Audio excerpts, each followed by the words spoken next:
అందరికీ నమస్కారం అండి. ముందుగా భారత ఆర్మీకి, భారత వైమానిక దళానికి హ్యాట్స్ ఆఫ్ అండి. అసలు ఆపరేషన్ సింధూర్ అంటే ఏంటి? సింధూరం అనేది చాలా పవిత్రమైనది స్త్రీకి.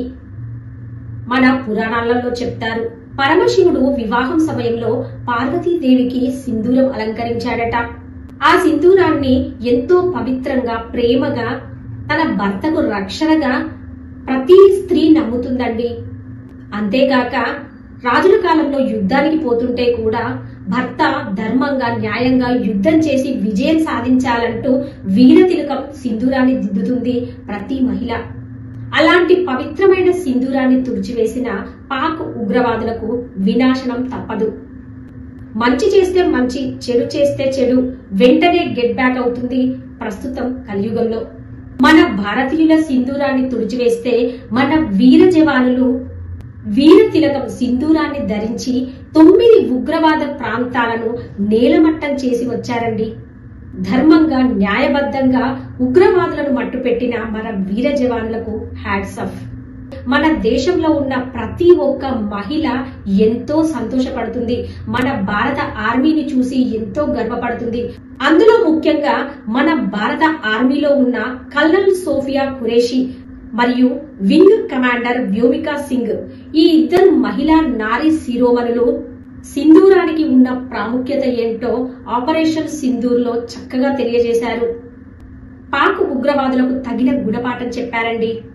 ఇంకా మన ప్రధానమంత్రి నరేంద్ర మోడీ భారతీయ మహిళా శక్తి ఏంటో ప్రపంచానికి చెప్పకనే చెప్పారండి. పాక్ లో ఏ ఒక్క పౌరుడికి ఏమీ కాలేదు, పాక్ ఆర్మీకి కూడా ఏమీ కాలేదు. ఎక్కడెక్కడ ఉగ్రవాద శిబిరాలు ఉన్నాయో అక్కడే ధ్వంసం చేయడం జరిగింది. ఇదంతా ఆ ఇద్దరు మహిళలు ఎలా బాంబులు వేశారు, ఎలా ప్లాన్ చేశారు అంత చక్కగా ప్రెస్ మీటింగ్ లో వివరిస్తుంటే ఎంతో గర్వంగా ఉంది. భారత నారి ఎంత గొప్పదో ప్రపంచమంతా మారుమ్రోగుతుందండి.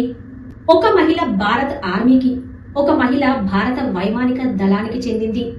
ఇలా చెప్పుకోవడానికి భారత్ ఎంతో గర్వపడుతుంది. ఆ మహిళా మూర్తులకు కూడా హ్యాట్స్ ఆఫ్.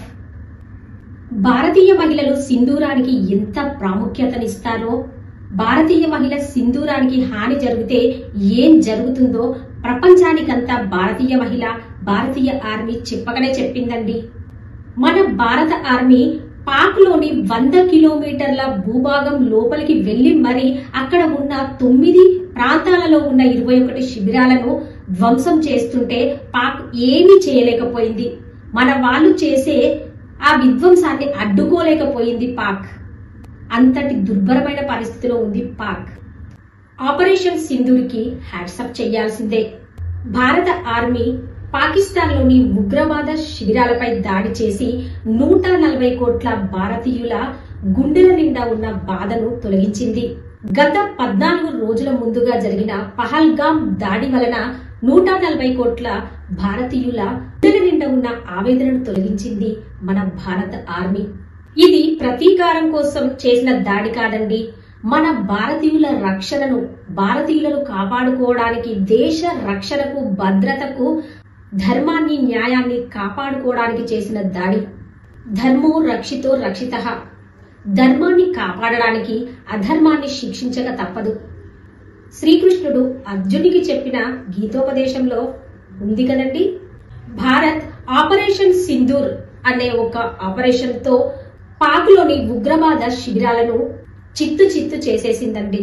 సోమవారం అర్ధరాత్రి దాటాక, మంగళవారం ఎంటర్ అయ్యాక రాత్రి 1:05 పాక్ పై దాడికి సిద్ధమైంది భారత ఆర్మీ. రాత్రి 1:05 నుండి 1:30 ప్రాంతము వరకు, అంటే సరిగ్గా 25 నిమిషాలలో భారత ఆర్మీ వైమానిక దళము మొట్టమొదటిసారిగా రఫైల్ యుద్ధ విమానాలను ప్రయోగించిందండి. భారత ఆర్మీ దాడి వలన 100 మంది పైగా ఉగ్రవాదులు చనిపోయారు. పహల్గామ్ లో నువ్వు హిందువా, ముస్లింవా అడిగి మరీ మన భారతీయులను పొట్టన పెట్టుకోవడం జరిగిందండి. భార్య ముందే భర్తను, తన కుటుంబాన్ని నాశనం చేసింది పాక్ ఉగ్రవాద సంస్థలు. నా భర్తను చంపారు, నాకు బ్రతకాలని లేదు, నన్ను చంపేయండి, నా బిడ్డను చంపేయండి అని ఓ ఆడపడుచు ఏడుస్తూ ఉంటే, నిన్ను వదిలేస్తున్నాము, నీ ప్రధానమంత్రి మోడీకి చెప్పుకోపో నీ బాధంతా అంటూ వదిలేశారండి. అలా సౌభాగ్యాన్ని పోగొట్టుకుని సింధూరాన్ని పోడగొట్టుకుని వచ్చిన స్త్రీలంతా భారత్లో ఏడుస్తూ ఉంటే నేనున్నాను అని మన ప్రధానమంత్రి మోడీ గారు మీ బాధ నేను విన్నాను అన్నారు. ఆయన బీహార్లో వార్నింగ్ కూడా ఇచ్చారండి. అన్నది అన్నట్టుగా మన ప్రధానమంత్రి మోడీ గారు ఏప్రిల్ 22న మన భారతీయ మహిళలు సింధూరాన్ని పోడగొట్టుకొని కుటుంబాలన్నీ గుండెల నిండా బాధను నింపుకున్నాయి. ఆ బాధను చూసిన మన నరేంద్ర మోడీ గారు మే 7వ తారీఖున పాక్ ఉగ్రవాదులకు తగిన గుణపాఠం చెప్పారండి. ఒక్కొక్క భారతీయునికి 3 చొప్పున ఉగ్రవాదులను మరీ ఉగ్రవాదులను నాశనం చేయడం జరిగింది. అందుకే ఆపరేషన్ సింధూర్కి హ్యాట్సప్ అండి. మహిళే కదా అని చిన్న చూపు చూడొద్దండి.